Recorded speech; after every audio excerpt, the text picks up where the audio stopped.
there, I'm Christy with WTI. Are you your own worst critic? Guilty. If so, you need this book, You're Already Awesome by Alison Faulkner. In this book, she walks you through 12 shifts to help you silence that inner critic in your head, and also gives you a very specific method called the TAP method that you can implement right away that I have found helpful. So I want to share with you some of the shifts that have really impacted me. Shift number 1, I can wake up to my awesome. You are not your thoughts, you are not your emotions. Ignoring them will keep your focus on them and keep you feeling like garbage. Waking up to the awareness that we are not these thoughts and feelings robs them of their power and disarms them of their hold on us. Shift number 4, how they feel means nothing about me. How they feel means nothing about you.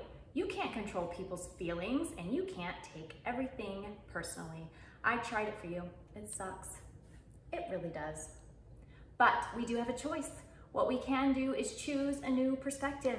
And then she gives you a whole list of questions to get yourself out of that critical thinking and show yourself some compassion for once. Shift number 6, I am exactly where I need to be.